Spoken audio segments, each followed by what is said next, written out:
урматтуу Манас күйөрмандары, Кыргыздын казынасын казып, сөзүн, өзүн, тилегин бапестеп багып көкөрөгөндү уюткан атуулдар. Биз кыргыз эли, кыргыз болуп жаралгандан бери өзүн өзү ойготуучу иштерди жасап келген үчүн кылымдардан кылымга сакталып келген деп айтабыз. Мына ошолордун бири болгонду дагы өзү балдарга бала бакчадан баштап, бешиктен баштап бейишке чейинки жолдо Манас коштоп жүрөрүн айтып келебиз. Ошонун жолу заманга бап, учурга шай келтире турган иш-чаралардын бирин өткөргөн турабыз.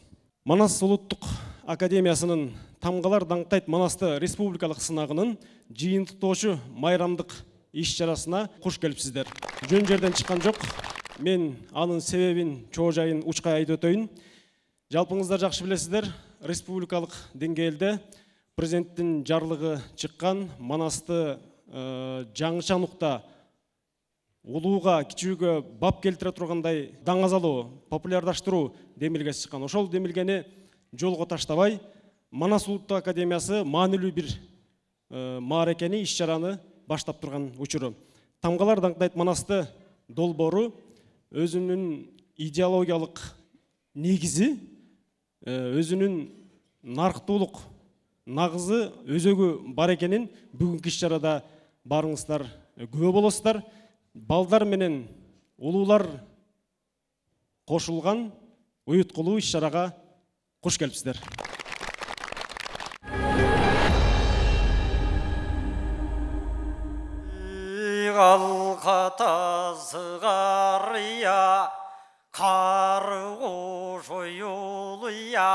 Кармаш кылып жүргөндүң асыйында тай торуң, арышка минген мал экен, күйүп жаткан кызыл өрт, чокко минген мал экен, кайнаган ысык чөл көргөн, кабагы бийик тоо көргөн, ашуң ашып таш баскан, анык тулпар тай тору, так ошондо сурасаң, оргуй жүгүрүп, ортекедей түйүлүп, каргый жүгүрүп, картекедей түйүлүп, кара болду тобоздук, көмөкөйдө карсылдап, канарала шак көбүк, омро болуп чачылап, ылдый түшө бергенде, иликтей болуп сайылып, өргө тарта бергенде, жал куйругу жайылып, ошо кезде торуңдун арбактары колдо баллаптар, көктөн түшө калгандай, көрүнүш аргандай,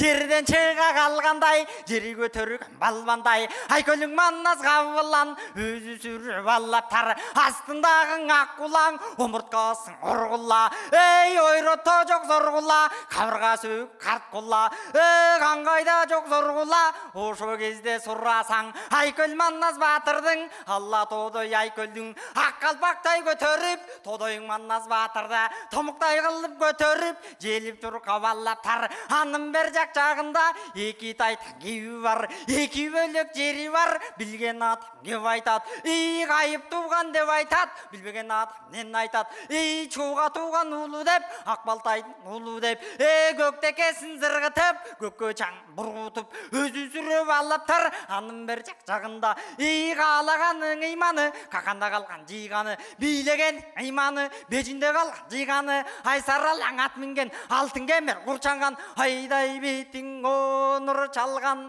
күмүштөн кем урчанган, күндөй бет нур чалган, карадин ак болгон, келмеге дил так болгон, ала кеңош кезинде аяшым аты деп, жетип кетти аты деп, өзү сүрөп алаптар, анын бер жагында кара кылпак кыргагы, кабыламан сыргагы, жеңекем аты деп, жетип кетти аты деп, алла сүр алаптар, аллаңгыч болгон жок, кайран ошо кайран энең аныкей, ак боржуктун үстүнөн, кара каттай көзүнөн, камчы бою жаш кетип, бөдөнөдөй көзүнөн, бөлөк жаш кетип ителгидей көзүнө, ошондо кирмебей гана жашалдың эй.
Кыргыз Республикасынын президенти Садыр Жапаровдун Манас үчилтигин ар тараптан жайылтуу жөнүндөгү жарлыгына карата. Жария, жария, жария. Мен Манасчы, мен Төкмө, мен акынмын дегендерге Манас Улуттук Академиясы Манасчылардын, Төкмө жана жазма акындардын арасында Тамгалар даңктайт Манасты аталышындагы бүткүл республикалык сынак жарыялайт. Ар тамганын өзүнчө санаты бар, иликтесе издесе Манасы бар. Жазмакерлер жазышсын, ырга айлансын, Манасчылар, Төкмөлөр, бар акындар. Мыктылары иргелип тандалганда, даяр болуп ыр китепке айланганда, кичинекей бөбөктөр ырдап турсун, мектепте өтчү алипе майрамдарда. Кыргыз Улуттук Манас Академиясынын президенти, филология илимдеринин доктору, профессор Таланталы Бакшиев агабызды сахнага чакырсак, бул кишиден ушул академиянын ишмердүүлүгү тууралуу сөз сурап алсак. Улуттук мамлекеттик Манас күнү менен куттуктайм. Академиянын эң негизги максаты жана милдети Манас үчилтигинде, кенже эпостарда жана материалдык эмес маданий мурастарда камтылган руханий философиялык жана адеп аклактык, этикалык баалуулуктарды илимий изилдөө, коргоо, сактоо жана дүйнө жүзүнө кеңири жайылтуу аркылуу адамзат цивилизациясынын ааламдашуу шартында кыргыз элинин улуттук өзгөчөлүктөрүн сактап калуу, кыргыз элинин биримдигин жана ынтымагын бекемдөө, өлкөнүн мамлекеттик идеологиялык ишмердүүлүгүн жүзөгө ашыруу жаатында мамлекетке көмөк көрсөтүү болуп саналат. Кыргыз элинин эпикалык мурастары боюнча комплекстүү илимий изилдөөлөрдү жүргүзүү аркылуу азыркы дүйнөлүк гуманитардык илимдин багыттары катары Манас таануу жана эпос таануу өнүктүрүүнү максат кылат. Манас эпосунун классикалык варианттарын окуу жайларында Манас таануунун окуу методикалык курсун сактоону, жайылтууну жана коргоону мамлекеттик жөнгө салуу боюнча чараларды жана сунуштарды иштеп чыгып, өсүп келе жаткан жаш муундарды мекенчилдик сапатын ойготууга, улуу мурастарыбыздын муундан муунга берилишине өз салымын кошуп келет. Манас Улуттук Академиясы ишмердүүлүгүнүн негизги багыттары боюнча эл аралык жана республикалык стипендиялык программаларды жана гранттарды уюштуруу жана ыйгаруу ишин жүргүзүп келет. Манас Улуттук Академиясы Кыргыз Республикасынын президентинин 2019 жылдын 31 январында Манас жана Чыңгыз Айтматов Улуттук Академиясы жөнүндө жарлыгына ылайык түзүлгөн. Аталган жарлыкка ылайык 2019 жылдын 3 июнунда Кыргыз Республикасынын өкмөтүнүн Манас жана Чыңгыз Айтматов Улуттук Академиясы мамлекеттик мекемесин түзүү жөнүндө токтому чыгып, Манас жана Чыңгыз Айтматов Улуттук Академиясы мамлекеттик мекемеси жөнүндө жобо бекитилген. Кыргыз Республикасынын президентинин 22 жылдын 28 сентябрындагы Манас эпосунун үчилтигин жана Айтматовдун чыгармачылык мурасын ар тараптан иликтөө жана изилдөө үчүн шарттарды түзүү боюнча чаралар жөнүндө жарлыгы менен Манас жана Чыңгыз Айтматов Улуттук Академиясы мамлекеттик мекемеси Манас Улуттук Академиясы мамлекеттик мекемеси деп кайра өзгөртүлүп түзүлгөн. Жогорудагы жарлыктын негизинде Кыргыз Республикасынын министрлер кабинетинин 23 жылдын 19 майындагы номер 262 токтому менен Манас Улуттук Академиясы мамлекеттик мекемесинин жаңы жобосу бекитилген. Мына 2019 жылдан тарта бүгүнкү күнгө чейин Манас Улуттук Академиясы Манас эпосын жана материалдык эмес маданий мурастарды жайылтуу, сактоо, коргоо, пропагандалоо боюнча бир катар иштерди аткарып келди. Мына бүгүнкү иш-чарабыздагы, бүгүнкү биздин салтанатыбыздагы ошол мурда кийин болуп көрбөгөн жаңы кадам, жаңы баскыч, жаңы көз карашта өзгөчө мектепке чейинки биздин мынакей балтыр бешик бала, өспүрүм балдар үчүн атайын арнап ушул бүгүнкү биз жыйынтыгын чыгарып аткан сынакты өткөрүп, ошон Кудай буйрса, эмдиги жылы 24 жылы ушул бардык эмгектерди мына ырларды чогултуп туруп, бириктирип, өзүнчө бир балдар үчүн мектепке чейинки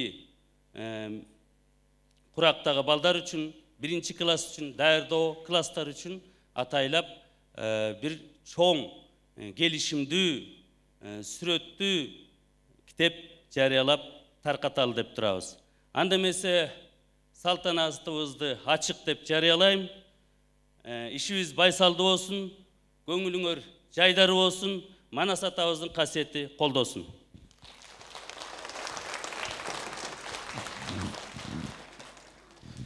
Мукаш Абдыраев атындагы музыкалык мектеп-интернатынын комузчулары Атай Огонбаевдин Саадак какты көйсүн оюн аткарып беришмекчи.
Кыргыз мамлекеттик университетинин ректору, филология илимдеринин доктору Айгүл Төлөковна Абдыраягова берилет.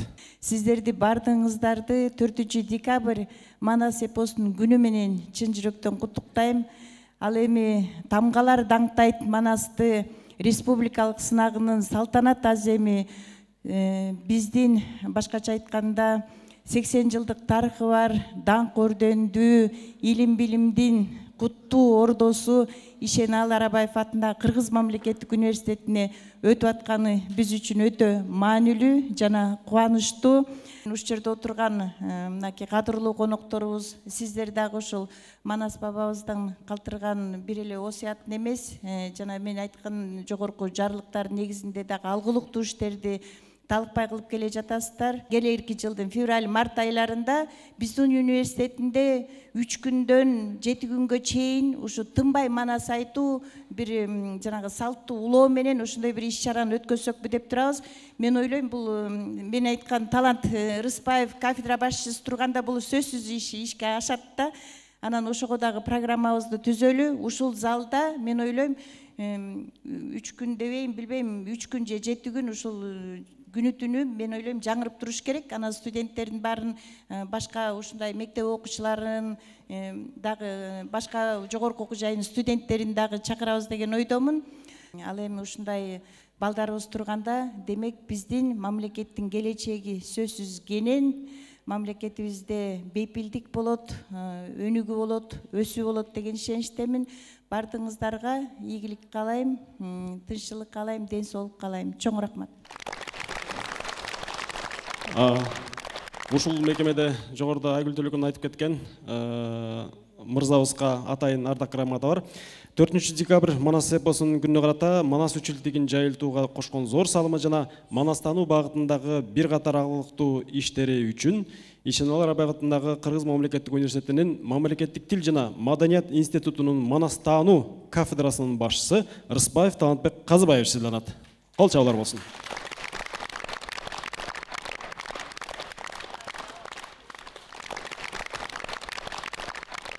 Тамгалар даңктайт Манасты конкурсуна катышкан 10дон ашык конкурсанттын ырларынан тандалып алынган атайын ыр окууну бизге Чүй облусунун Сокулк районуна караштуу Сокулк районундагы Муса Жаңгазиев атындагы орто мектептин окуучулары тамгаларды Манас менен Манасты тамгалар менен даңктап бермекчи. Келгиле балдар угалы, тамгалар даңктайт Манасты, окугун Манас эпосун, билгин келсе тарыхты. Жайык кышы кар кетпес, Алатоо биздин жерибиз, таң калтырып аш берген биздин кыргыз элибиз. Эзелтедим бул эпос, элимдин тагык булагы, элиңди билгин келсе, эгимбей Манас угалы. Биздин уран Манас, Манас, Манас! Ата-бабам санат кылып калтырган Айкөл Манас улуутумдун күзгүсү, адилдикке улуулукка ширелген, акылмандык көсөмдүктүн өлгүсү. Бабалардын ыйык жолун улаган, баа жеткис касиети санаты бар. Бакай бабам данышмандык үлгүсүндөй, Батыр Манас атамдын канаты ал. Валиханов изилдеген улуу эпос, Византия Вавилондо таңшып турса, Венанын улуу жегин басып өтүп, Вашингтонда Манас үнү шаңшып турса, Гиннести багындырган улуу Манас, Гиманайт тоолорунда этебик, Гераклдан өйдө турат Батыр Манас, галактика жер шарына адуулук. Танышман Бакай бабам айткан сөзү, Даанакер болуп таалай улуттарга, Дордун добулбасын кагып күндө, Таңкталып жашай берет кылымдарга. Енисей Алтай жактагы байыркы кыргыз мекени, белгилүү бизге Манастан едиге балбан экени. Бириги буйго тамгалар, бир эле тамга болуптур, башына эки чекитти багыта боеп коюптур. Жаңыртып манасчылар көпөлдөсө, жалындайт эр жигиттин сезимдери, Жакуттай жалбыртаган сыкыр сөздөр, жүрөккө кубат берет ар бир деми. Заң кайган, көк тереген ала атадай, зоболоң бийик болду Батыр Манас, закындап, сансыз кылым өтсө дагы, соолордой түбөлүктүү атын калат. Илгерттен аңыз болгон улуу дастан, изилдеп окумуштуулар чың айланган, илимде тастыкталган ар бир жындык, Изиял Манасынын нурга айланган. Йогдордун өнөрүн йога дешеген, йогурту жууратып, яхта көйнөк кийчекен. Кыргыздын тирегисиң, улуу Манас, канысын жүрөгүсүң, улуу Манас, халкыма кайрат кубат, үмүт берген, кызыл туу желегисиң, улуу Манас. Либретосу Манастын лирикалуу чыкты дейт, лазаттуу опера, логикасы мыкты дейт. Мекенге каруусунда казык кылган, Манаста эр жигиттер эчен болсун, мурас калган биздин ата-бабалардан, мекендин ыйык чеби, ыйык болсун. Оболоп ак шуңкардай көктө сызып, орошон ой тилекти орундатты, оболу элдин башын бириктирип, озунуп Батыр Манас жоону чапты. Өмүрү кайрат күчү элге арналган, өрнөгү Айкөл Манас келечектин өчпөгөн тарых болуп урпактарга өтмүшү көрөнгүсү улуу элдин. Панардай жанып турган ай чүрөктөр, парасат тарбияны аздек туткан, пайдалуу өнөр менен алек болуп, пакиза аруулукту барктап күткөн.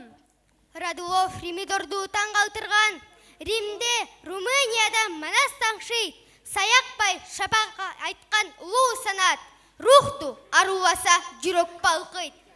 Наркотой сополтодой салмағы бар, насілі айкөлдікі ұлы санат, не бір ұқмыш сыпаттарға егедір ал, нарколық, барқы бейік, баттыр Манас. Ңа деп ыйлап наристе, ыңды айтып төрелер, ың менен сөзді башталған, лай мечкін көрелер. Санжыралуу қасиетті ұлы Манас, сан қылымдар өтсе дағы кебелбеген, сай медіреп Манасчылар тилин безеп, сырларын келечекке açıp берген. Тарықты нақта сілдің ұйыткысы, тілімдің ең білгісі ұлы Манас, ту көтеріп биіктікке жеңілдеткен, түбәлік ұрпақтарға қалған мұрас. Оңғысын ұйыткылы ұлы елдің, ұрпақтар баян қылар келечекке. Уланып ұлы Манас зор баяны, ұғылып үрді-бүрді асман жерге. Үміткө мақсаттарға жетелеген үндірі саяқпайдың, сағынбайдың. Үлкен зор дүйнелі сүйіп ұғат, үркөрдөй ұлы елдің дастандарын. Феникс құш ұчқан сымал биіктікте, Филиппинде ақшұмқар көкті сүзәт. Француздар Манасты сүйіп ұқса, философтар Манасты үлгі тұтат. Хелсинкиде, Хорезмде, Хакастырда, Хан Манастың баяны жаңыруда, Хан Манастың доғылбасы қағылған сый, Хан тегірі ұлы деңіз шоқысында. Сыртегиде чоро сыркулда ат ойнатқан, Цунамиде жоқ есе семеттен қорғошқан. Чындық бұл Манасыбыз бүтпес тастан, чып-чырасын құрытпай барықтайлықчы, чиеленген жашыды, жаңылышпай чындық сөзді, адилдікті даңқтайлычы. Шаңқылдап Манасчылар Манас айтса, шарпылдап Енесай дайра шоқым салат, шаңында азаттықты майрамында, шаң күтіп Манас оғып моқым қанат. Қазып оқып Манасты қай бір жерін жаттадым, құйрықты ша тамғасын қанчай десем таппадым. Алфавит Манас doğrunda azırqıdan başqabı ajıratу belgisін аябай іздеп таппадым. İçkürtü belgi e-postun izdey berip tappadım. İlgeri echkim uqpaptır, ilgirtpey biri aytqanın. Ырдайбыз erkendikten ulurin, Рамандын ырчы улу мурас қылған. Ырыс кешік кіролып, жалпы жұртты, ынтымақа чақырып қолын сұнған. Эзелтеден элибиз эңсеп келген, эгемендүү күнүбүз келди мына. Эркиндиктин символу улуу Манас, эргитип жаңыра бер кылымдарга. Юстиция, адилет, юристтик, алыстып, юмор менен айтсақ та, ушул доорго келет төп. Ятаган кылыч көтөргөн, Ябгу деген эл болгон. Якуб, Жакып Европаны Ярупа деп койгон.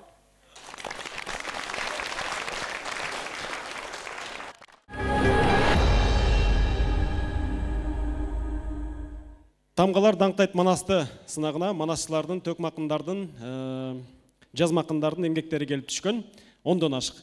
Балдар бақшаларына жана Алиппе майрамына қарата чыга турган китепке татыктууларды иргеп, тандап бериш үчүн атайын сынактын жобосу жана буйрук чыккан атайын калыстар тобу уюшулган. Калыстар тобун азыр сиздерге тааныштырып, анан сахнага чакырам. Калыстар тобунун төрагасы Кыргыз Республикасынын эл акыны Жедегер Салаев агабыз. Калыстар тобунун мүчөсү Манасчы Кубанычбек Алмабеков. Балдар акыны жазуучу Аман Кармышаков. Улуттук телерадио берүү корпорациясынын Балдар редакциясынын баяндамачысы, Манас таануу долбоорунун негиздөөчүсү Жылдыз Мырзабекова. Чүй облусунун билим берүү башкармалыгынын Манасты жайылтуу бөлүмүнүн башчысы Кундуз Абдыраева эжекелерди сахнага чакырсак. Саламатсыздарбы, урматтуу агайын туугандар. Бардыгыңыздарды Манас эпосунун күнү байрамыңыздар менен куттуктайбыз. Бүгүн бизге абдан бир жооптуу жүк жүктөлдү эле. Мына өзүңүздөр көрүп атасыздар. Азыр бөбөктөр эң жакшы ырларды айтышты ар бир тамга боюнча. Баарыбыздын кичинекей кездеги же андан кийин өзүбүздүн балдарыбыздын Алиппе майрамы эске түштү болуу керек. Алипе майрамынан мурда ар кандай тамгаларды көтөрүп чыгышып, ар кимиз ар кандай сөздөрдү айтышчу эле. Ага дагы текст таппай мугалимдер кыйналып, акын жазуучуларга кайрылып, кээ бир таланттуулары өздөрү жамактап жазып алып, айтор Алипе майрамын өткөрүшчү эле. Мына президенттин атайын жарлыгы менен Манас академиясы абдан бул жакшы демилге көтөрүп тур, жакшы иш баштаптыр. Атайын жобо иштеп чыгып, мына өзүңүздөр көргөндөй, атайын сынак жарыялап, тамгаларды аңтайт Манасты деп. Мына эми тамгалардын Манасты даңктап атканына өзүңүздөр күбө болдуңуздар. Кичинекей мына бөбөктөр айтып чыгышты. Эми ошо тамгаларды тааныган ар бир кыргыз мындан ары ошо Манас менен оозанып, Манастын руху көңүлүнө уялап, ошо Манастын каармандары жан дүйнөсүнө ошол кыргыз элинин оңгу сөздөрү сиңип чоңое турган бир жакшы калк болууга кадам койдук десек жаңылбайбыз деп ойлойм. Анткени мына кичинекей кезде балдардын компьютери таза кезде, процессор эч кандай таштандыларга толо элек кезде жаттап алган бул ырларын өмүр бою айтып жүрөт болсо керек. Мына бир 10дон ашык 13 автор акыркы күнү дагы келип атышты, кеч билип калып турбуз деп.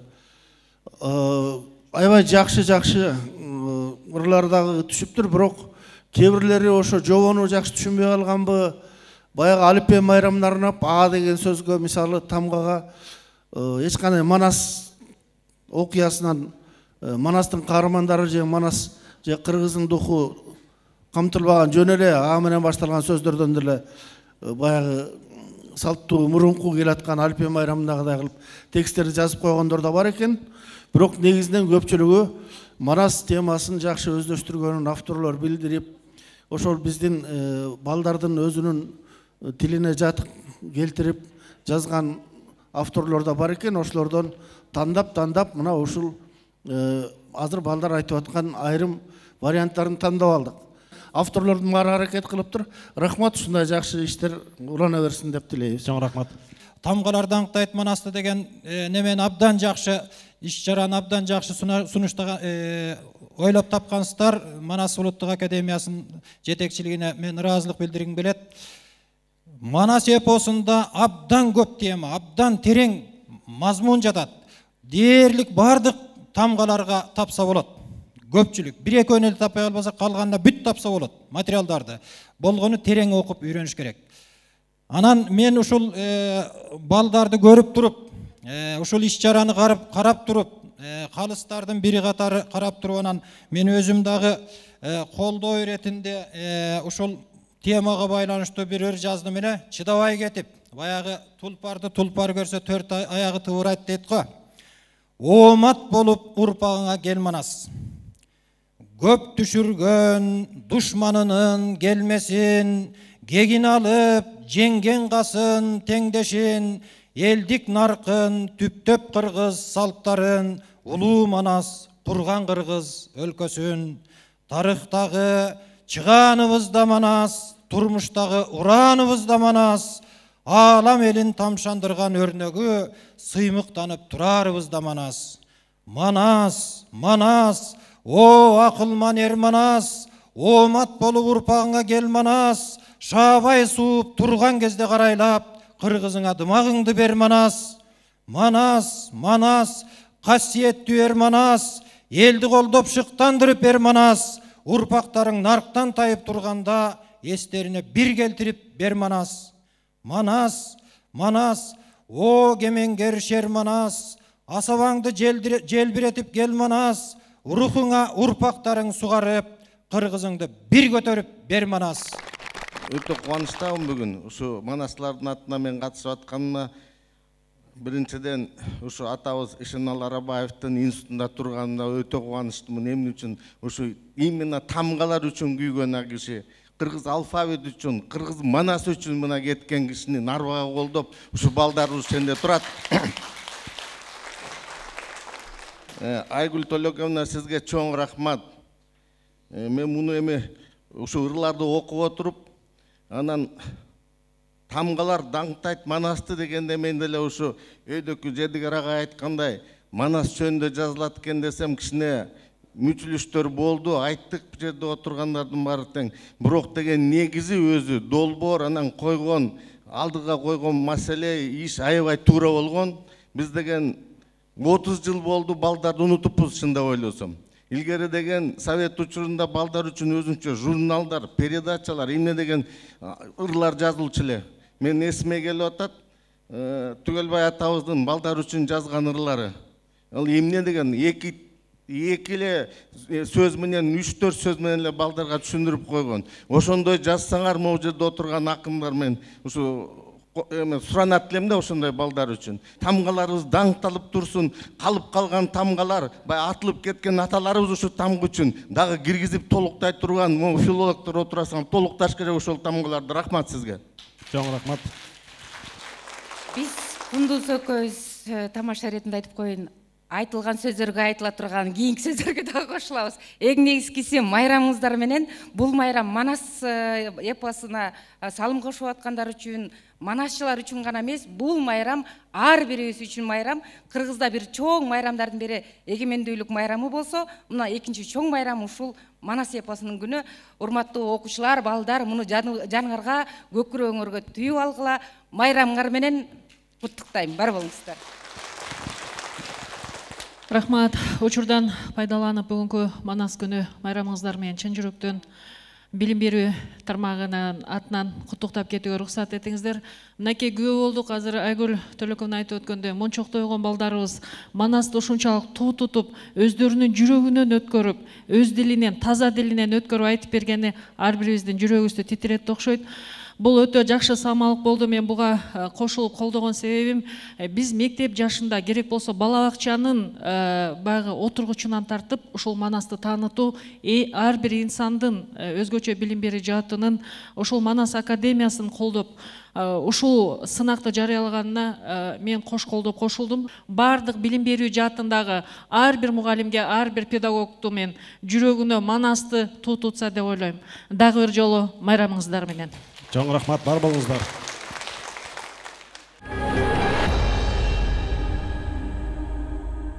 Бишкек шаарындагы номер 86 орто мектептин окуучулары Манасты тамгалар аркылуу даңктап беришмекчи. Даярдап келген педагогдор Гүлнара Байганаева жана Аман Кармышаков.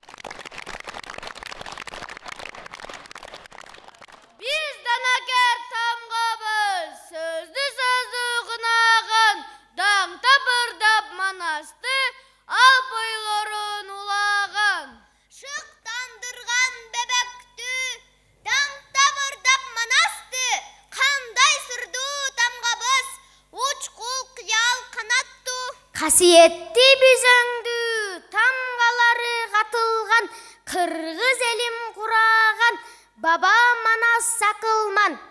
Батыр Манас бабамдын атак даңкын чыгара, тамшандырып аламды, сөздөн курдук мунара.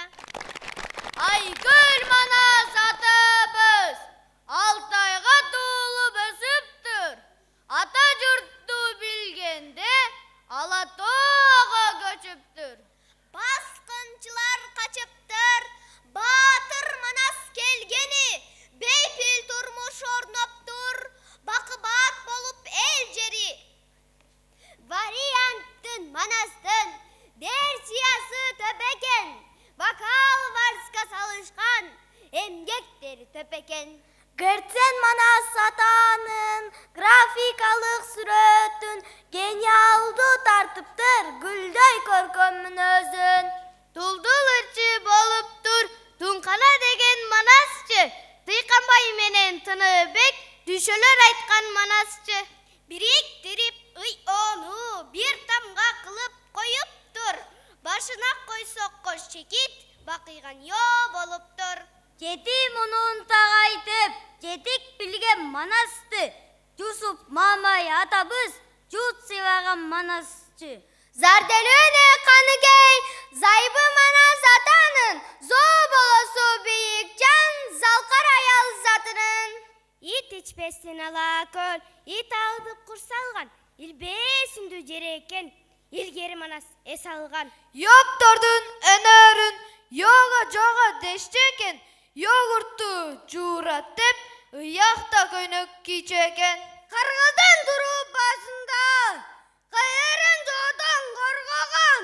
Кан Манас менин ураным, канымда дүргө ойногон. Либеретосу Манастын лирикалуу чыкты дейт, лазаттуу опера логикасы мыкты дейт. Манастын кошой абасы, мырзасын артуу карысы, мээримдүү бакай агасы, мекенчил баатыр дал ошо. Нойгуттардан ак балта, ногойлордон эрештек, ноюбаган баатырлар нөкөрлөр деп элестет.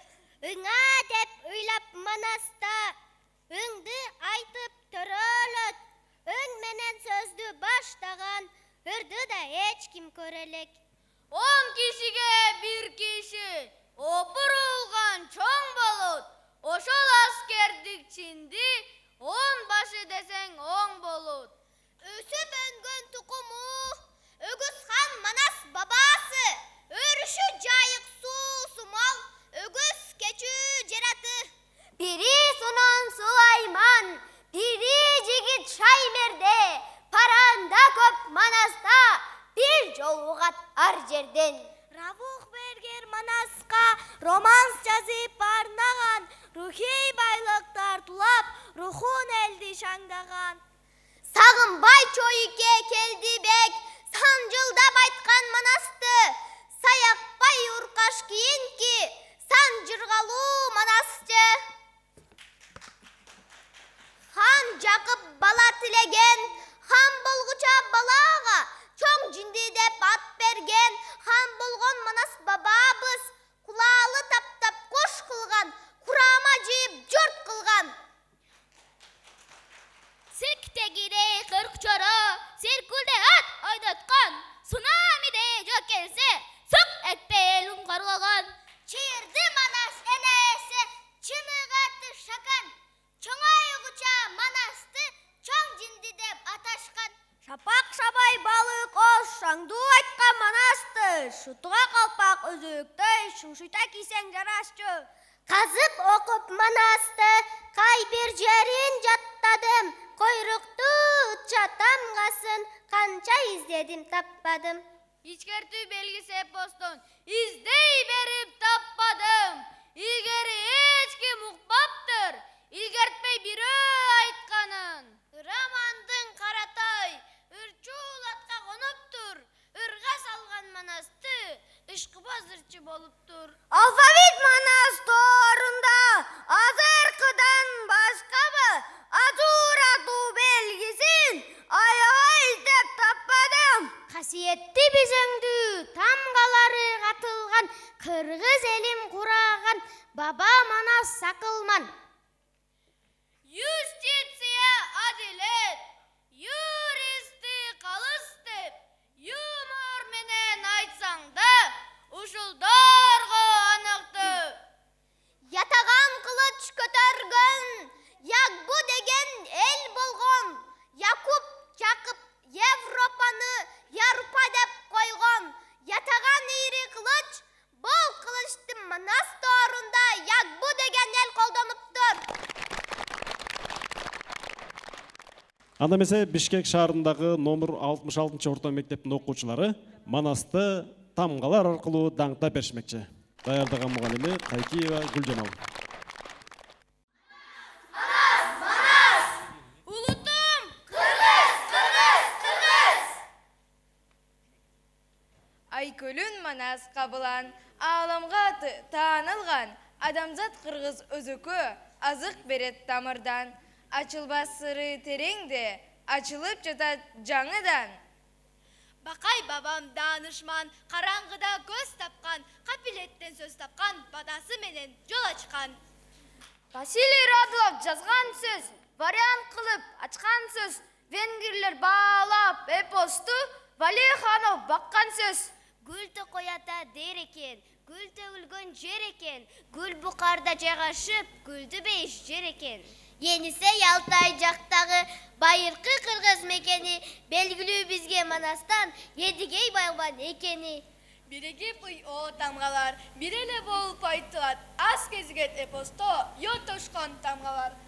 Жақып хан ұлы әр манас жердеген жері кең талас, жар болған қанекей, жарокер, сулу, қара қаш. Зор менет менен узанып, бөлөкбай уста жасаған, қырк кулач, албарс кылычты, зулпукор деп атаған. Ит адамдын жолдошу деген сөзгө ылайык.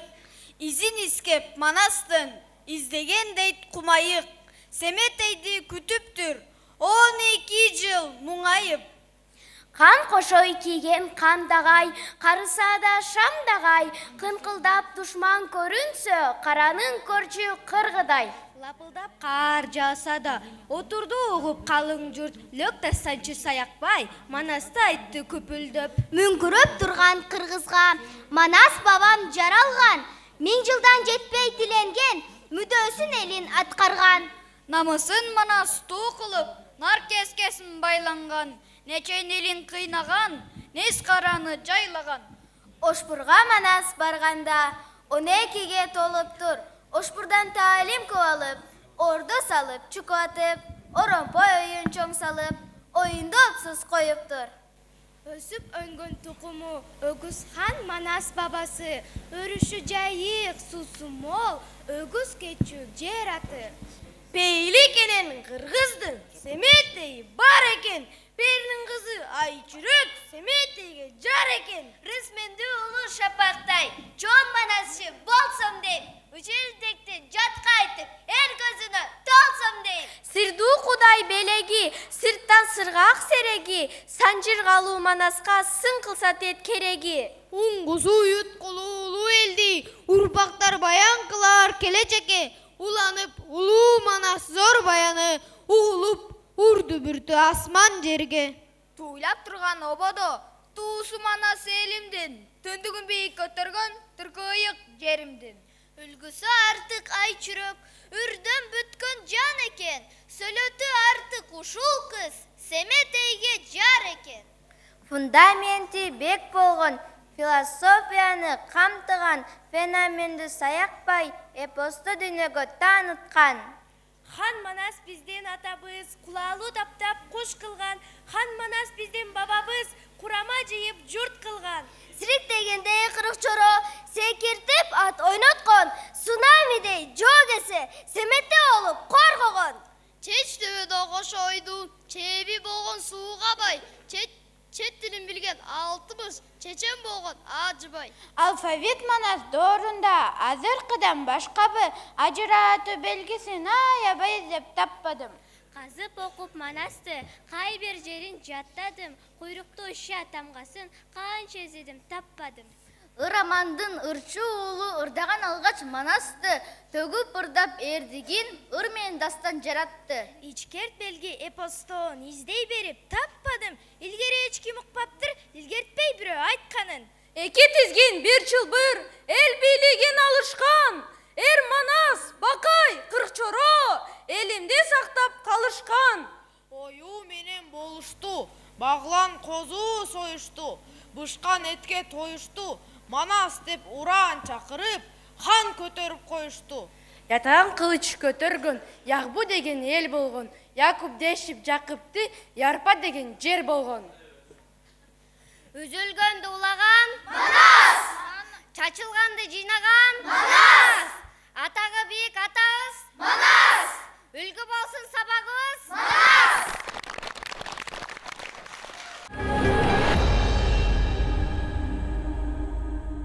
Манас ұлттық академиясы Манасты жана Манасчыларды еларалық деңгейде жайылтуу мақсатында бірнеше долбоорлорду аткарып келет.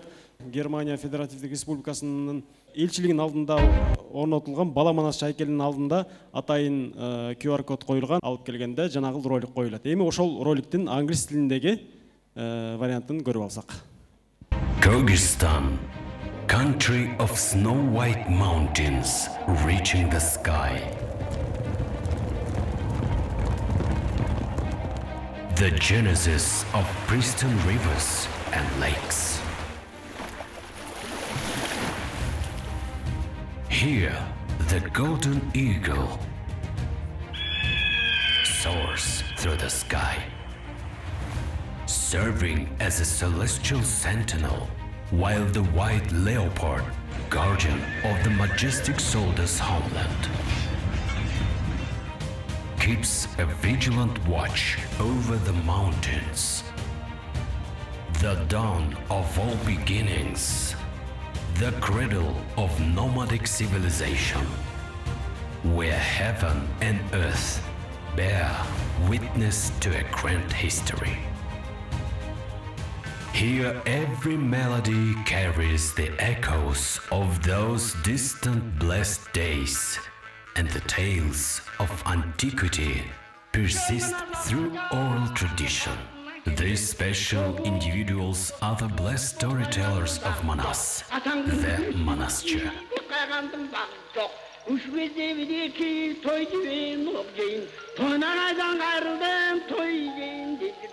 Girmeğinden ayrıldım, girmeğini hoşu yok. Bolotumunu okuyu, girmeğini yoktum oku. Manas embodies the very soul of the Kyrgyz realm. Manas, a tape story woven from their essence. Manas unfolds an entire cosmos unique to the Kyrgyz spirit. Manas stands as both the origin and the culmination of Kyrgyz wisdom. Соңғы 4-5 жылда Қырғыз Республикасының еңбек сіңірген мұғалімі Шааркан Кенжеғулова апабыз негіздеп кеткен «Мен англис тілінде Манас айта алам» долбоору республика боюнча жүрүп, анын жеңүүчү орундарды ээлеген Бишкек шаарындагы номер 86 орто мектептин окуучулары сиздерге кыргыз жана англис тилдеринде Манас айтып беришет. Даярдап келген педагог Гүлайым Усупова.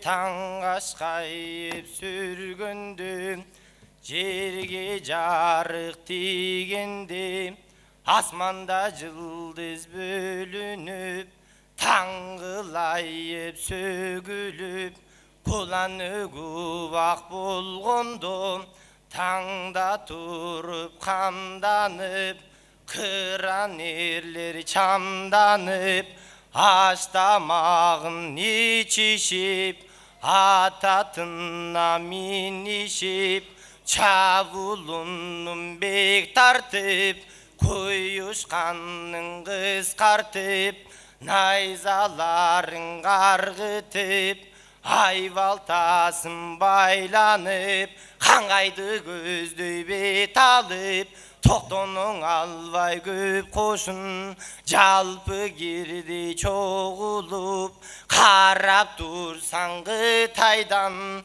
жердин бети көрүнбөйт, канча экени билинбейт, кангай жагың келгенде, качырып кирди кыйкырып, көкчө менен муз бурчак, мелтиретип найзасын, кошо кирди ер сыргак, кошо кетип баратат, Аманбет менен эр чубак, Манастан башка кушундун баары кирди бакырып, Манас, Манас, Манас деп уран чакырып, өйдө төмөн карабай, өлөмүн деп санабай, жалпы кирди кыргыздар, кылча жанын аябай, таш сайынган калмактын төрөлөрүң бир бөлүп, кырмызы көрүнгөн кайдын, ошондо кыйындарын бир бөлүп.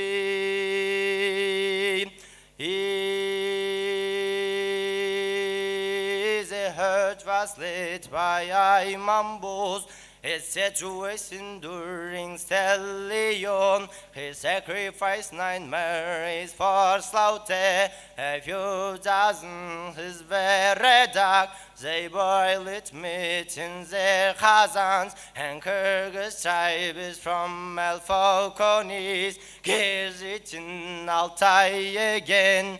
Vaysak balta krisensus, for the coming Kyrgyzstan bize 100,000 cast the reef into the highlands of Altai, from corners of our native land. We welcome her to Altai, so ahead work we white rails and lights talk of today. This land is selling for us, we could be ruined it any time. Our wheels gain from men honest folk, make enemies hungry reason we human nature makes them speak, and they are our Kyrgyzstans. Recites here with a constant thanks. Manas together with his word, his business Karajului, wish to Nechina interfere. For our people, separate and good, we need to choose our own Hakim.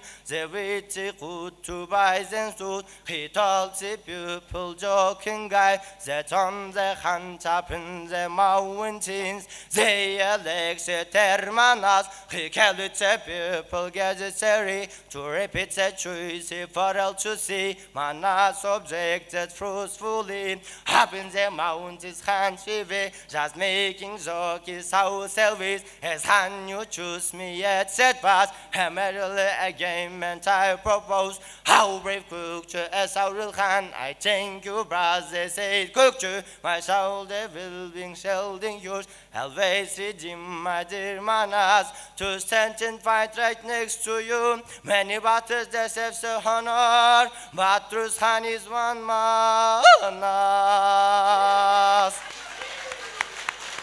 Sağ ol.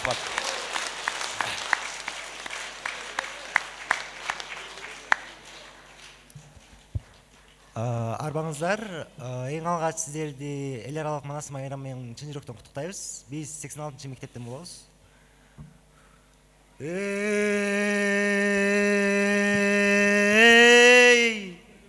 Қызыл қия кезеңден қымбатым Манас қымпайып көрініп қалған кез екен.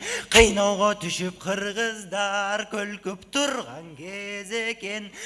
Манастап чу тартып қыз чора кирип барғанда, абан қошой ордунан тұрбағанын қарачы. Арыстан Манас келгенде атасын көрген балада илағанын қарачы. Ақырын сөйлеп кеп таштайды, ай көлім ұқчу деп баштайды.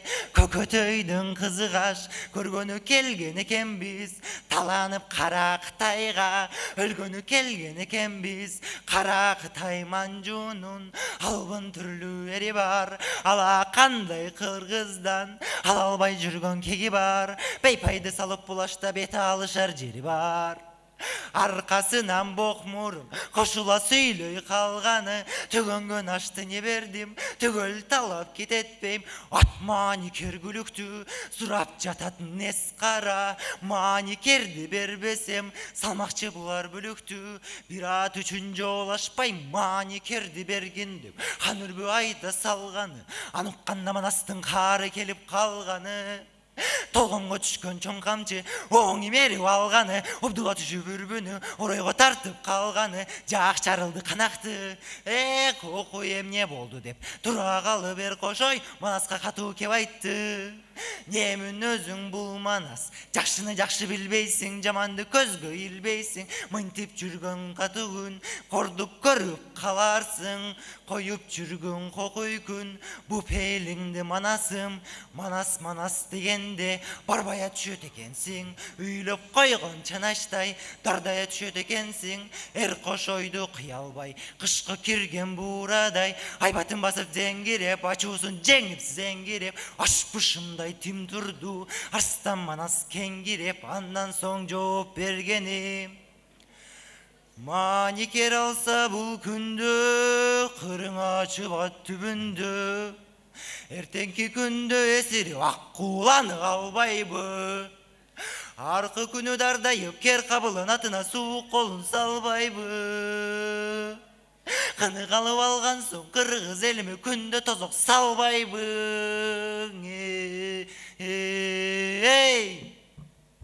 English version. Hey, sharpen the force derived manas into green banks, Kogan River. His squad arrived with him as well. We shut the lounge, manas, manas. All Kyrgyz people rushed to meet Haner Manas and his choro. With Megar Chirov and old men embraced Kosho, his friend Manas. Your people have been long awaited, their main stronghold and support. Neskara Kongurbaya here, the glutton region Fat Joloi arranged the rages yesterday. Coming as guests to our rush, the bloody war prepared for us. And Neskara himself demands to give him two parmaniker, decide to wear almighty hand. My hand medal, then Hanurbu, give them the horse fast maniker. My friend Manas, you must believe, or else this memory ash will turn into a bloody slaughter feast. What are you asking, Hanurbu? I do not recognize you now. Do you not know me by this time? You watch me to honor this soul and full, and give this horse with gratitude. Ilhan Manas to full back. His track come to across his face, and his come to folded leather, just like the steel of real sword. Up to the bonga turbu sticks, the blood had flown from the Han's face. Oh, Hans and all of the Charo took up their swords and their daggers. Composure called to them, Koshoy. You fools want to kill each other. I hear the spory age and power imperative you, but Manas. When people shout Manas, Manas, you are exuberant, blush with haste. It puffed just like a hot janash. Notice the one who'll press your face. Is it the new Jacob and Sycophant?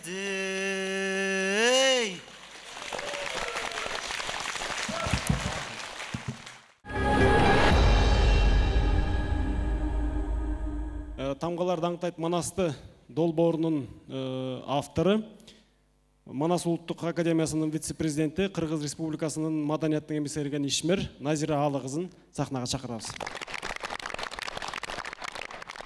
Кутман күнүңүздөр менен, Манас мааракебиз менен. Ушул Тамгалар даңктайт Манасты деген сынагыбыз эмнеден келип чыкты?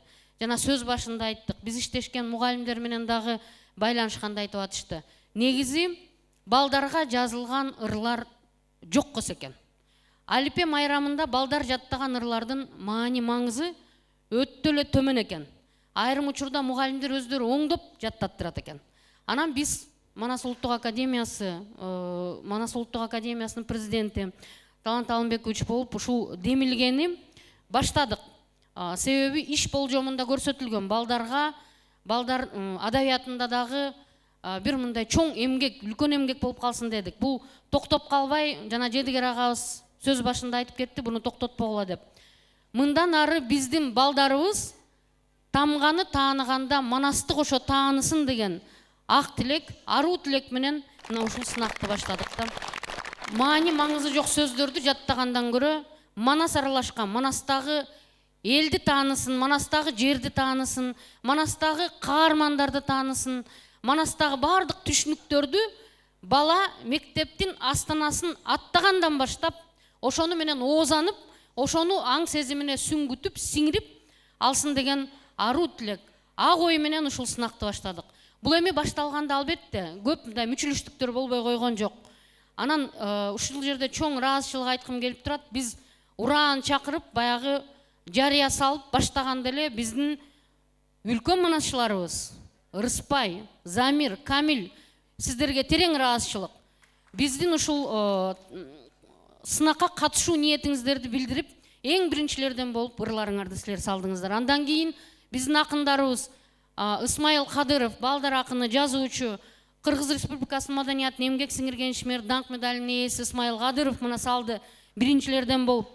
Андан кийин Кутмырза Жакыбалиев, Гүлзина Мыйзамбекова, сиздерге да терең ыраазычылык мына жубайлар. Булар дагы сынакка шак эле жөнөтүштү. Айдай Бекбоева, балдар акын жазуучусу, Миргүл Наралиева, Сыякан Жуматаева, Кайыңбек Абдиев, Жумадил Чынтемиров, Марзикан Мамаражапова Чоңалайдан, Сокурова Жыргал, мына ушул авторлор жазышты. Чындыгында биз бул авторлордун баарын туюк кармадык. Эч кимге аты жөнүн айткан жокпуз. Мектептерге мына өзүңүздөр байкадыңыздар, манасчылар мына күлүп атышты бу жерде отуруп. Бир нече жолу айтылып калды. Биздин башталгыч класстын мугалимдери, завучтар даярдагандарга ушул биздин авторлардын ырларын колдоруна бардыгын вариантын карматтыктагы өзүңөргө жаккан ырларды жаттаткыла дедик. Мына бүгүн силердин алдыңыздарга келип балдар ырларын айтты, өзүңүздөр көрдүңүздөр. Анын үстүнө ушул жерден дагы айта кетелик, Кумаш Турузбеков агайыбыз Атургай ушул ар бир тамгага мына момтип сүрөттөрдү да тартып жиберди. Манас деген Кунаш байке ордуңуздан туруп койсоңуз. Мына Кумаш Турузбеков өмүр бою декорация жаатында улуттук каналда иштеп келген, бирок бул кишинин ушундай сүрөтчүлүк өнөрү бар экенин биз билген эмеспиз. Агай Манас деген ар бир адамды кыймылдатат окшойт. Манас деген ар бир адам демине дем кошот окшойт. Өзү эле иштетип, Манас деген мындай ийгиликтин үстүндө, ийгилик жолун өзү эле салып турат экен. Кумаш агайдын ушундай ар бир тамгага мына ушинтип сүрөттөрдү тартып чыкты. Анан биздин кара жылды какчарган калыстар тобу дагы бул жерде иштеди. Эми азыр алдыңыздарга биз азыр атап өткөн авторлорубузду бир сыйрамына атап чакырып коелук.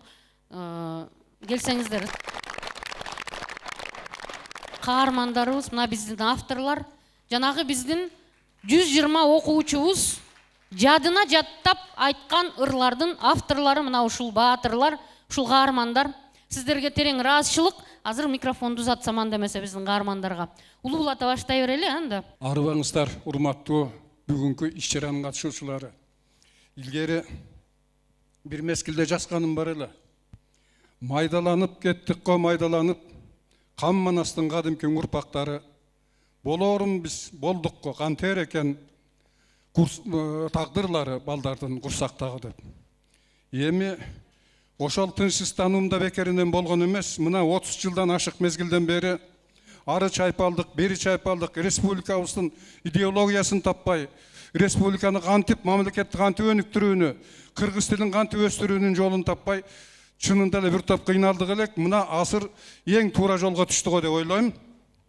Мына Манас академиясы түзүлүп, ишти мына ушул Манас атабыздан башташыбыз керек эле да.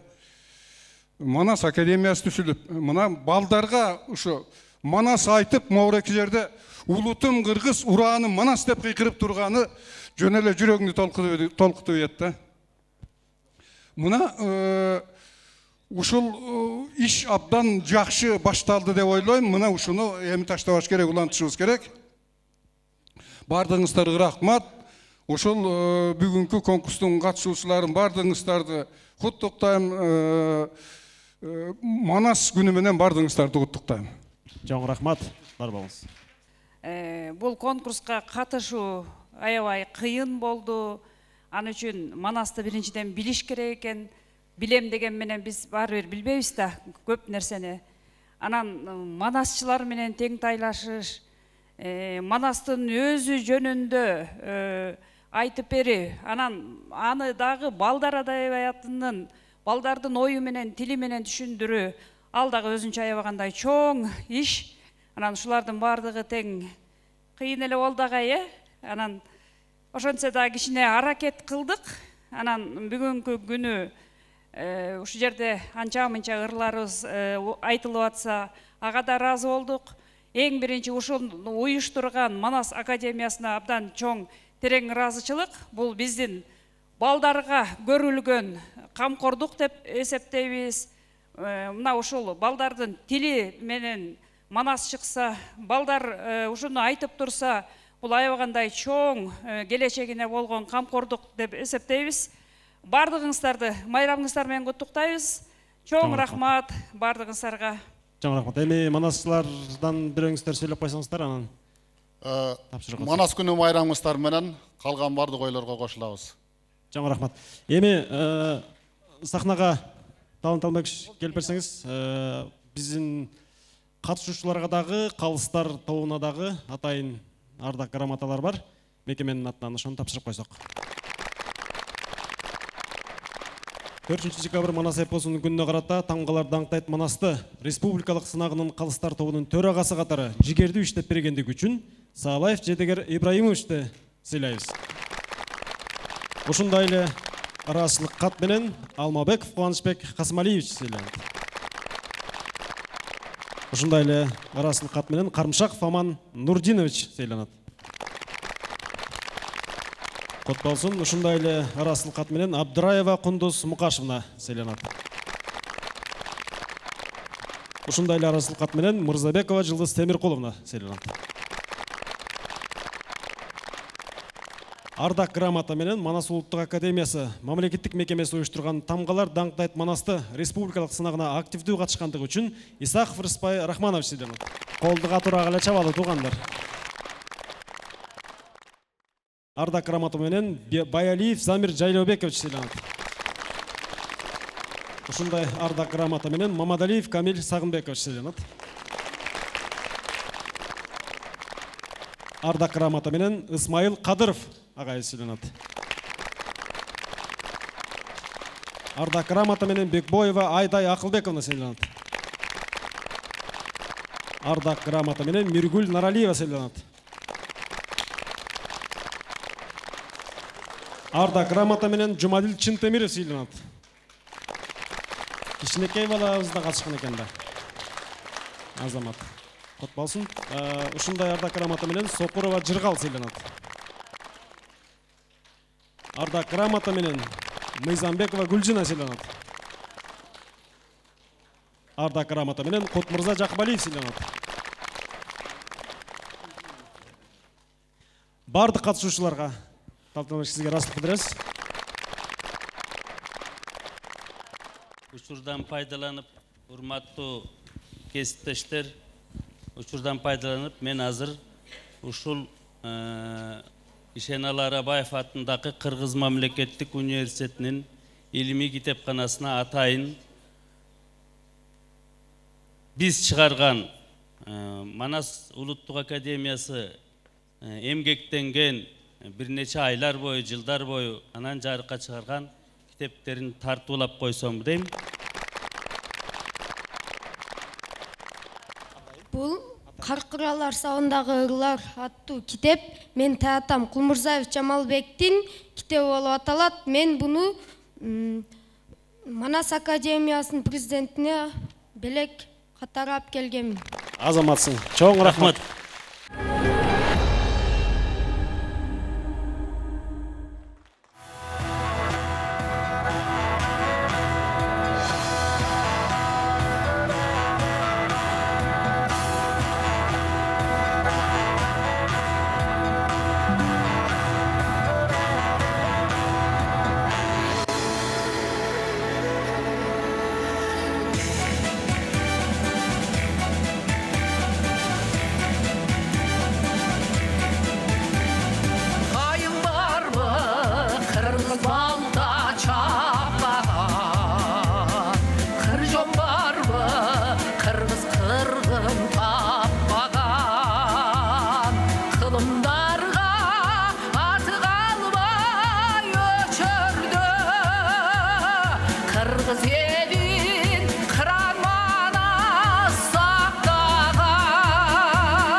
өткөн, эчен түрлүү уз өткөн, энеден мурун кыз өткөн, жалаң аяк кепинчен жан башынан сыз өткөн, созуласың өлгөндө, солдоёсуң көнгөндө, ар бир түркүн жан өткөн, албан түркүн хан өткөн, тактысына куланып, Сулайман Паша да өткөн, Манас болгону, Манас атка тоңгону, бабаларым айткан сөз, байыркыдан калган сөз, кулак туга кеп урсаң, кулагынын учунда, кулаксызга кеп урсаң, туягынын учунда, жанга салган болоттой, жакшатанын баласы, бабаларым айткан сөз, байыркыдан калган сөз.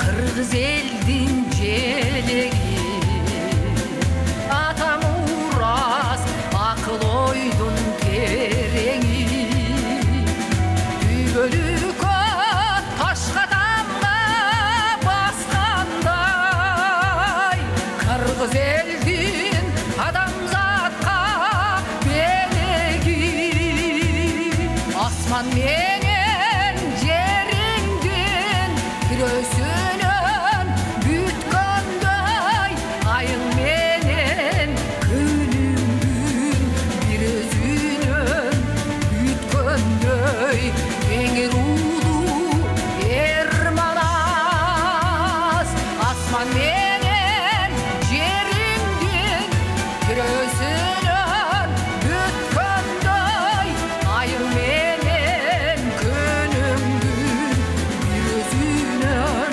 бүткөндөй, эңир уулуу эр Манас, эңир уулуу эр Манас.